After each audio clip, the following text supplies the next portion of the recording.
Hi friends, இன்றைக்கி நம்மளுடைய சேனலில் எலக்ட்ரிக் கேக் பீட்டர் மீஷோலேருந்து வாங்கியிருக்கேன். இதை தான் இன்றைக்கி நான் ரிவ்யூ பண்ண போகிறேன். நம்மளுடைய சேனலை சப்ஸ்கிரைப் பண்ணாமல் பார்க்குறவங்க சப்ஸ்கிரைப் பண்ணிவிட்டு பாருங்கள். பக்கத்தில் இருக்கிற பெல் ஐக்கானை கிளிக் பண்ணிக்கோங்க. அப்போ தான் அடுத்தடுத்து புது வீடியோஸ் உங்களுக்கு நோட்டிஃபிகேஷனில் வரும். இப்போ நம்ம ஓப்பன் பண்ணி பார்த்துடலாம். இது ரொம்பவே யூஸ்ஃபுல்லாக இருக்கும் கேக்கு ரெடி பண்ணுறதுக்கு. கேக் பீட்டரு இதோட கோடை நான் ஸ்க்ரீனில் கொடுத்துருக்கேன். இந்த ப்ராடக்ட் உங்களுக்கு யூஸ்ஃபுல்லாக இருக்குது அப்படின்னு சொன்னால் இந்த கோடை யூஸ் பண்ணி நீங்கள் பர்ச்சேஸ் பண்ணிக்கலாம். விலையும் ரொம்ப கம்மி தான், 410 ருபீஸு. நம்ம கூகுள் பே அந்த மாதிரி பண்ணோன்னா 390க்கே நம்மளுக்கு கிடைக்கும். ரொம்ப யூஸ்ஃபுல்லாக இருக்கும். இதில் நம்ம கேக் பீட் பண்ணிக்கலாம், முட்டை பீட் பண்ணிக்கலாம், அதே மாதிரி மோர் கூட நம்ம பீட் பண்ணிக்கலாம். இது எப்படி ஒர்க் ஆகுதுன்னு பார்த்துடலாம்.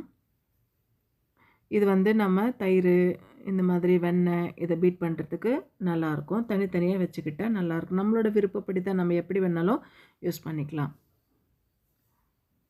இது ஒர்க் ஆகிறது. மேலே ஆன் ஆஃப் சுவிட்ச் கொடுத்துருக்காங்க. ஆன் பண்ணும்பொழுது அது ரொட்டேட் ஆகும், ஆஃப் பண்ணும்பொழுது அதை நம்ம வெளியில் எடுத்துடலாம். அந்த மாதிரியான இது ப்ராடக்ட். இது ஆஃப் பண்ணிட்டோம்ல, இப்போ எடுத்துட்டோம். இப்போ அந்த 2 ஹோல் இருக்குது. அந்த 2 ஹோலில் தான் நம்ம பண்ணுறோம். இது கேக் பீட்டரை நம்ம யூஸ் பண்ணிக்கலாம். யூஸ் பண்ணிவிட்டு அது எப்படி ஒர்க் ஆகுது அப்படின்றத பார்த்துடலாம். இதில் 2 ஷேப் இருக்குல்ல, அந்த ஷேப்பு வழியாக உள்ளே நுழைக்கணும். நுழைச்சிட்டா கரெக்டாக ஃபிக்ஸ் ஆகிடும். அதே மாதிரி 2த்தையுமே பண்ணிக்கிட்டு அதுக்கப்புறமா எப்படி ஒர்க் ஆகுது அப்படிங்கிறத பார்த்துடலாம்.